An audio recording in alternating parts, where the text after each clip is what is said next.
started doing a series in 1 Peter on joyful hope. We started out the first week talking about how we are dispensers of hope, that there is hope for the lonely, there's hope for the discouraged, there's hope for the non-religious, and there's hope for us. And we ended that by saying it's not just a hope that we have in Christ, it's a living hope because the one we serve is alive and well. So a living hope. And then last week we talked about our faith and how our faith is going to be tested by fire. And even though we may not like that, that's what God is doing to make us pure, to grow us into who he's making us to be. And so this week we're going to talk about stones of remembrance, or living stones. And we read 1 Peter chapter 2, and it's verses 4 and 5 says, "As you come to him, the living stone, rejected by humans but chosen by God and precious to him, you also, like living stones, are being built into a spiritual house to be a holy priesthood, offering spiritual sacrifices acceptable to God through Jesus Christ." And I want to take a look today at the living stones. I want to take a look at the stones of remembrance. And in the Old Testament, it's interesting that the Old Testament talks a lot about stones, and not the Rolling Stones. I know none of you listen to them, or did listen to them, maybe in your past, right? But we're not talking about those kind of stones. We're talking about stones that they would lay down. In fact, I want to read a couple scriptures real quick, and then I've got some things I want to show you. Joshua 4:6, he writes and says, "In the future, when your children ask you, what do these stones mean? Tell them these stones are to be a memorial to the people of Israel forever." And Joshua 4:21, you skip down, it says, "And he said to the Israelites, in the future, when your descendants ask their parents, what do these stones mean? Tell them." Tell them. So I've got a couple things here I want to share with you this morning. I think you'll get a kick out of. And if you don't, it's okay, because I'm going to get a kick out of it because they're mine. So I have here, I know this looks old and kind of ratty, but it's okay. This is from the General Convention of the Pentecostal Church of God. I mean, you're familiar with the Pentecostal Church of God. The PCG, anybody? Any former PCG people? All right. My grandparents were both pastors in the PCG. And this is it was in Joplin, Missouri, which they're now in Texas. And it's from July 30th to August 3rd, 1973.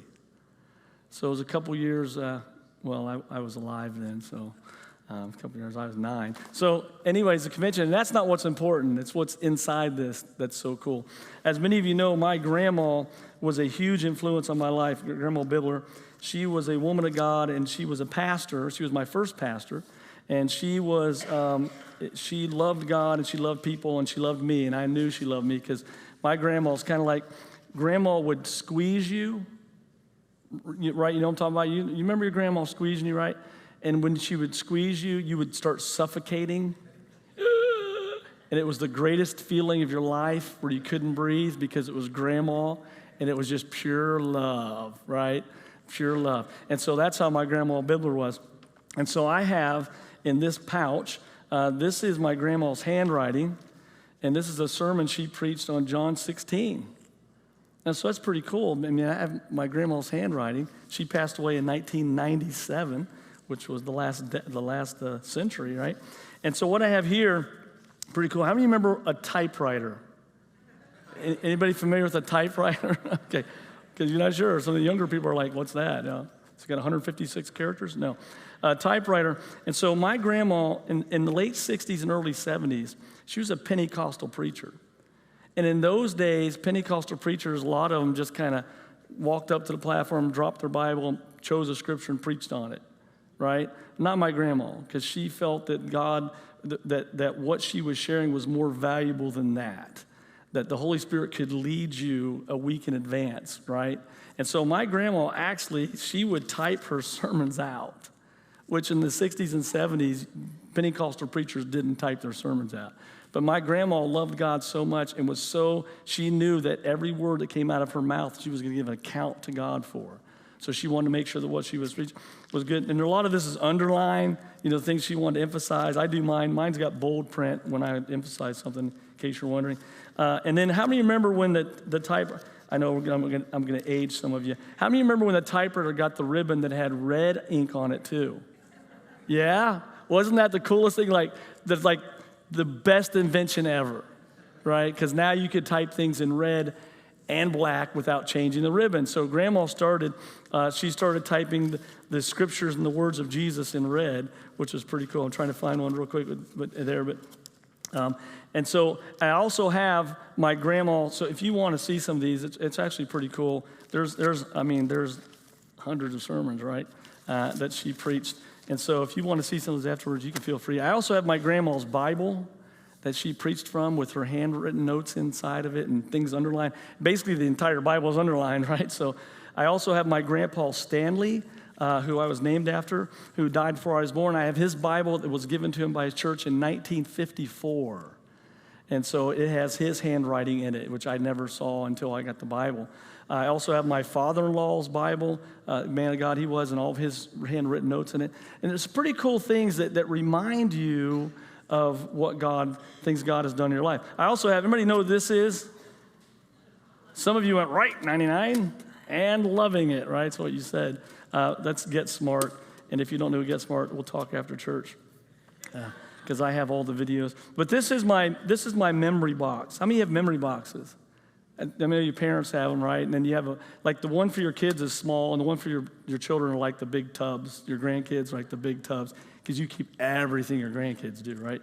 And so this was my daughter Katie, who is not little like this anymore. She's 35 and getting ready to have another baby.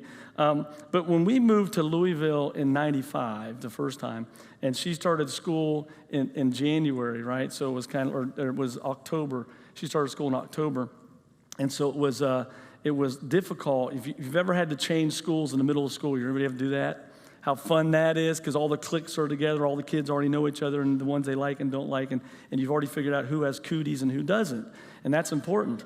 And so she's in third grade, and my wife said, I'm going to buy her this is Alice in Wonderland, right? So how many of you girls and women out there are like, I really want that sock? And you know where the other one is, right? No, the dryer took it, so we don't know.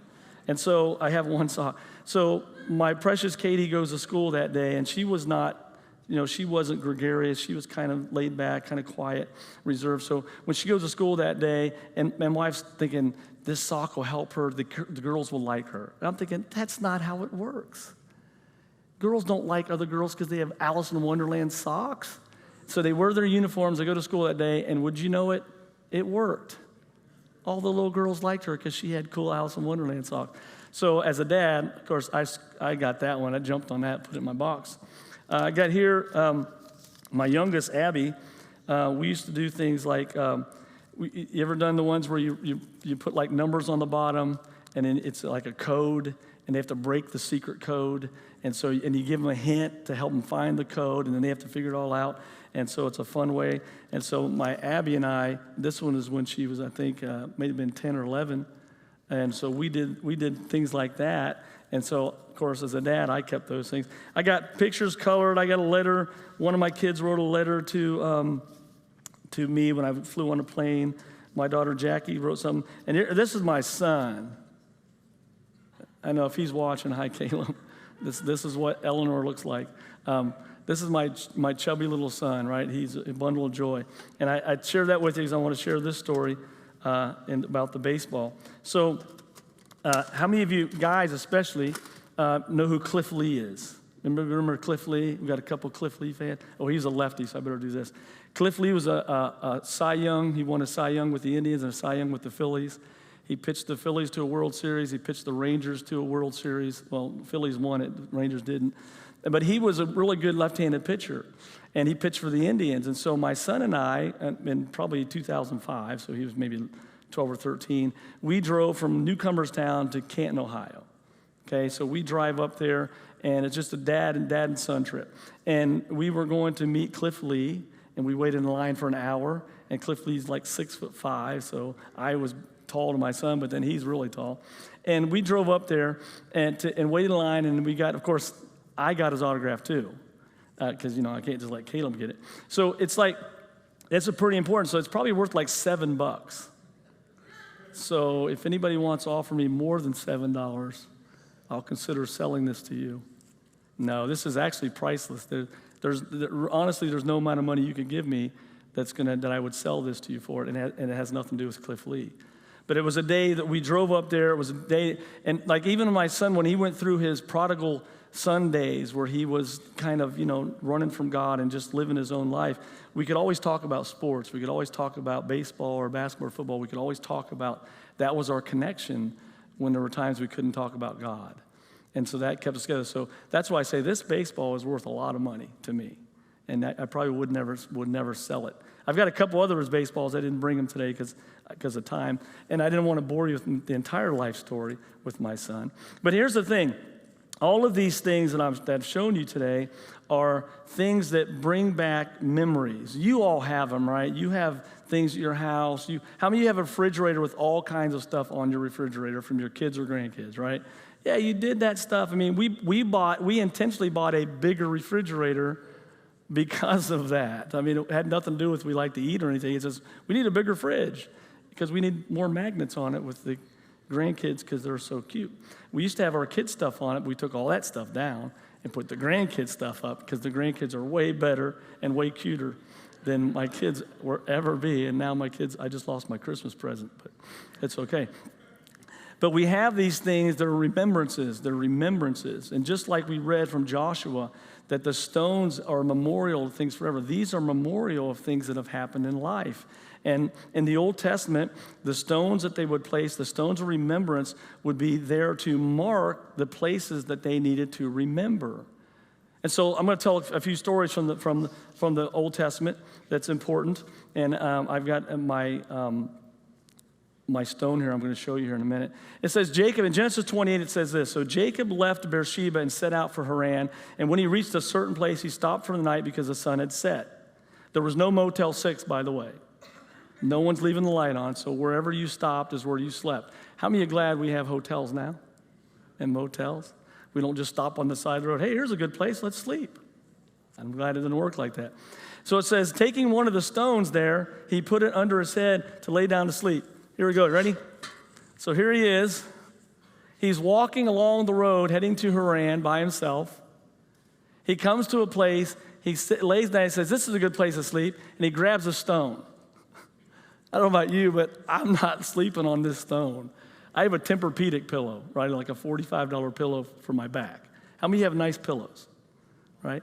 How many of you would trade your pillow for no, you're not doing that, right? So he lays this down. He goes, oh, yeah, it's a pretty good place to sleep. I was just thinking to lay here. And he starts listening for animals, right? Make sure. And he lays it down, and the Bible says he lays his head on it, and he goes to sleep. Right? He goes to sleep. And it says this, I love this. He has a dream. And in his dream, he sees a stairway resting on the earth, or a ladder, right? And with the top reaching heaven, and the angels were ascending and descending. The early service I went ascending and descending, so I got it right this time. They were ascending and descending, up and down. And there above it stood the Lord. He said, I am the Lord, the Father of Abraham and God of Isaac.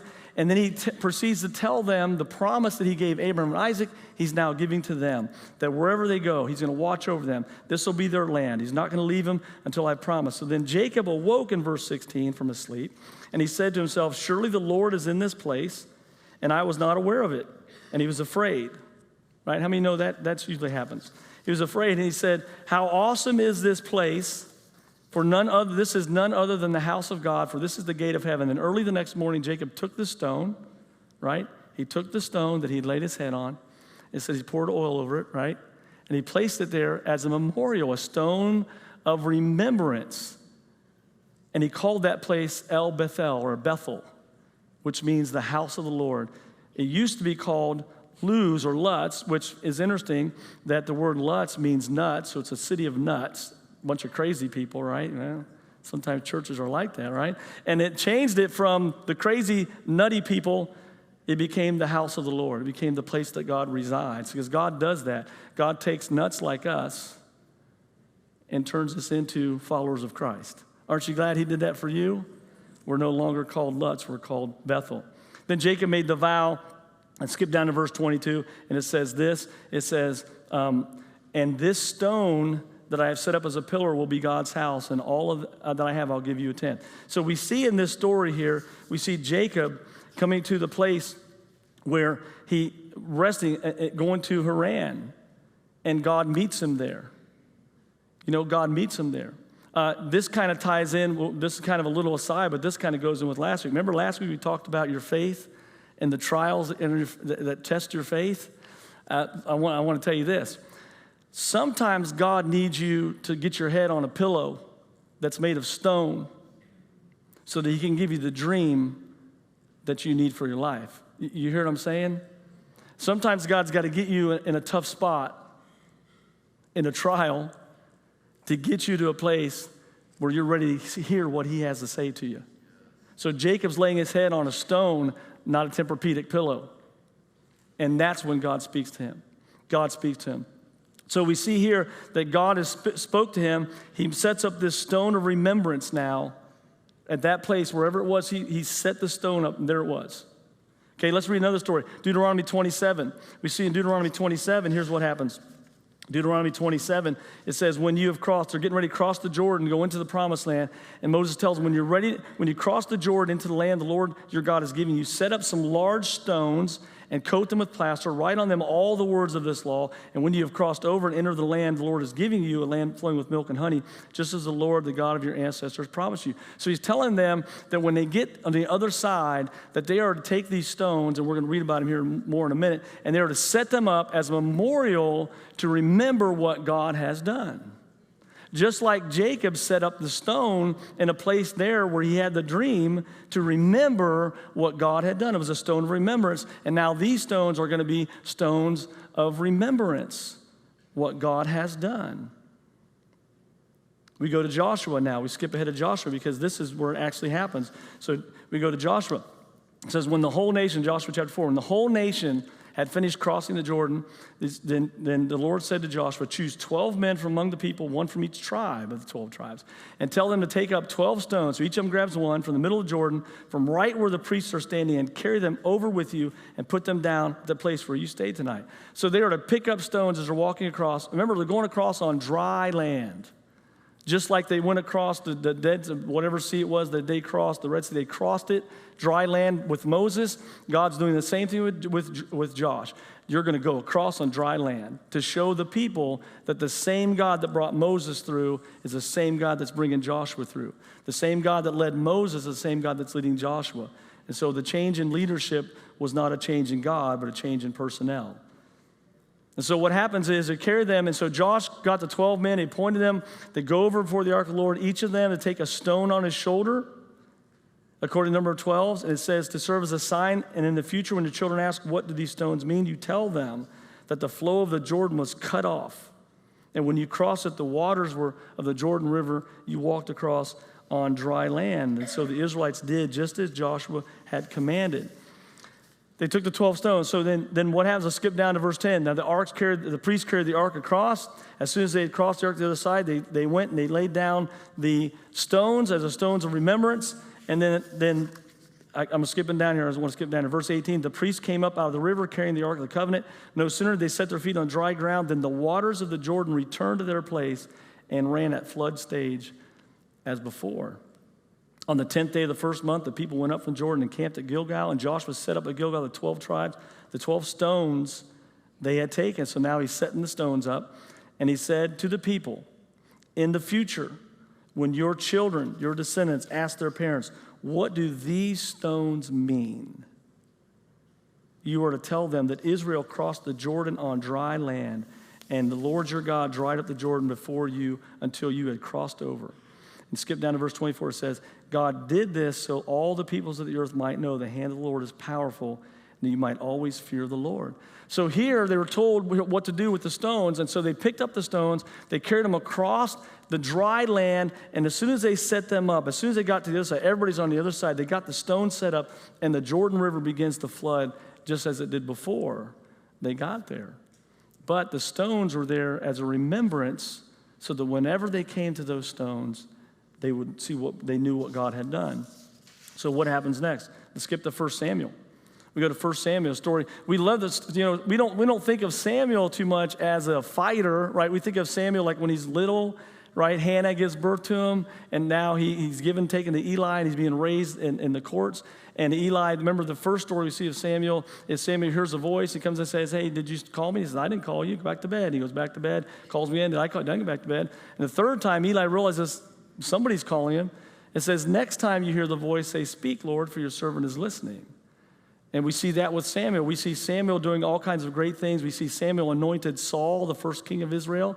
And then we see Samuel pulling the kingdom from Saul because God told him to. Then we see Samuel anointing David as the king. So Samuel did a lot of good things, but we rarely think of Samuel as the fighter, as the leader of the people. But here we see in chapter 7, remember the Philistines? Y'all know Goliath, right? The big tall guy? Yeah, the Philistines were always coming against Israel, always coming after them, always attacking. And Israel was winning the battles when they were serving and obeying God and losing the battles when they were disobeying God. So when the kings were following, when they were following him, then the Israelites were winning. And when they decided not to, they were losing. And here in this case, Samuel subdues the Philistines through the power of God. And in verse 12 of chapter 7 says, then Samuel took a stone, right? He took a stone and he set it up between Mizpah and Shin, and then he named it Ebenezer, saying that thus far the Lord has helped us. So here it is. They win this big battle. They win this victory over, and he sets this altar up and names it Ebenezer and says, thus far the Lord has helped us. How many of you know that thus far the Lord has helped you in your life? How many thus fars we got, right? And we know, because we know God, that thus far doesn't end. It's thus far means he's going to continue. But up to this point in our life, God has kept us. God has been with us. God has shown himself strong. So what happens next? The great thing about these stones in the Old Testament were the objects, whenever the Israelites would walk. Remember, back then they didn't have cars. I just want to make that clear. No bicycles. They just walked everywhere, all right? They walked everywhere. And so what would happen is, so they're on a journey, and the family's on a journey, and they come up on a stone, and the children say, hey, Dad, what's that stone? And so the dad would sit them around, they'd sit around the stone, and he would tell the story that the stone told. He would tell the memory that went with the stone. Well, this is where Jacob had the dream, where he saw angels ascending and descending. And this is where he realized that God was with him. And he called that place Bethel. And they'd be walking along another place. They'd say, hey, Dad, what are these 12 stones? There's all these stones here. What are these? Well, these are the 12 stones. Each one of the priests from each one of the tribes, when they crossed the Jordan with Joshua leading the way, they set those up so that we would always tell the story of how God provided for them for 40 years in the wilderness. And then he opened up dry land, just like he did with Moses. And then he came to the next. They said, what is this? What is this here? Well, that's Ebenezer. That's where Samuel defeated the Philistines, and they named it Ebenezer to say, at this stone, this is thus far God has kept us. And so the stories, they would tell the stories, because remember, they didn't have the Bible written then. We have the benefit of having the stories written down for us. But they would tell the stories based on the stones of remembrance, based on the memories that those stones evoked. So what does that mean for us? Well, I love this. This is the part I love. We go back to 1 Peter. We go back to the very beginning that we read in 1 Peter chapter 2, and it says this: as you come to him, the living stone, capital S, that's him, as you come to Christ, who's the living stone, rejected by humans but chosen by God, precious to him, you also, like living stones. See what it says there? You, as a follower of Christ, are a living stone. You are a living stone. So the question then we ask, if we know that the stones of remembrance, whenever we see those stones, they are to evoke the memories and tell the story of what God had done. So then the question is, if we as followers of Christ today are called living stones, then we ask ourselves, when people see our lives, do they see what Jesus has done? Do they see his story being written in our lives? Do they see him, or do they see me? I want people to see, when they see me, I want people to see his story. I want people to see where I used to be, is now gone. The old is gone, but the new is here, and the new me is what God has done because I'm a living stone. It's written down in my life what's happening. My life tells a story, just like the stone, Jacob's stone told the story of the dream he had. My life tells a story of what Jesus has done in me and through me and to me. And I love this. We get to the end here, and I love this thing here. This verse that goes along with this, 2 Corinthians chapter 3, verse 3.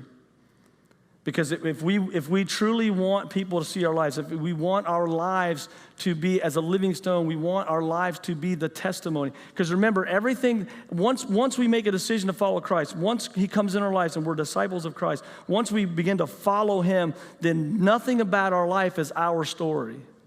You get that, right? It's his story being lived out in me. Now, I'm still part of it. I'm still who he made me to be, but it's not about me anymore. Because when it was about me, things were not good. Are you with me? When it was about me, that's when sin flourished. That's when all the bad stuff happened. But when he came in, that's when things changed. That's when my story became his story. His story. So I love this here. This verse says that he's talking about you, right? You show that you are a letter from Christ. The result of our ministry, written not in ink, but with the Spirit of the living God, not on tablets of stone, but on tablets of human hearts. Think about that. You and your life and your story is a love letter to the world about what Jesus has done. See, your story is not about you. Your story is about him. And it's written by him about you so that others can see him. It's a love letter that is written. We are love letters of Jesus to the world. What he has done in me is a love letter to the world that what he has done in me, he can do in you.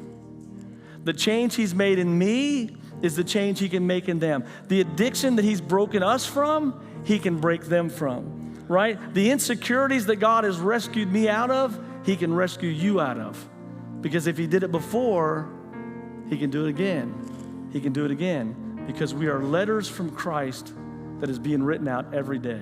I want you to stand this morning. I've got one more scripture I'm going to read to you that goes along with that. So if we know that the stones of remembrance, we know that they tell the story, but remember this, it is not the object.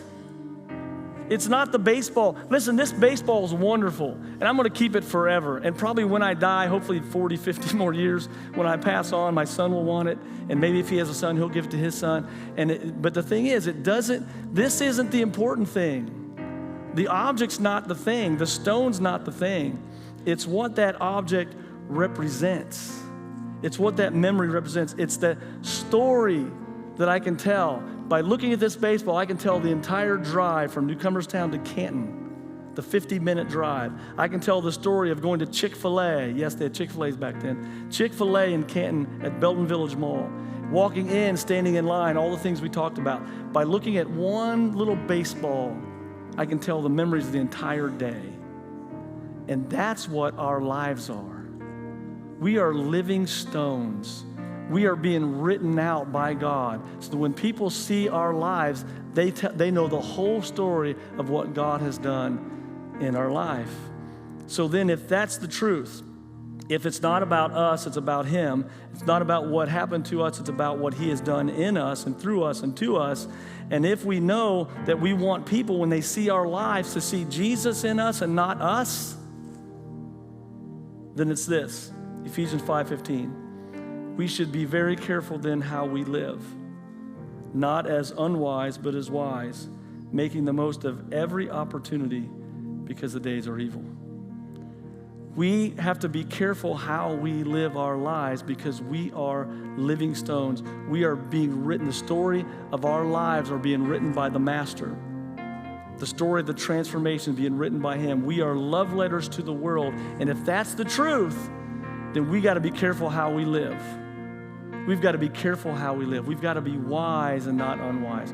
We've got to live the way he wants us to live. It means we have to sometimes make decisions and choices that in the flesh we don't necessarily want, but we know it's what he wants for our lives because he's the one writing the story.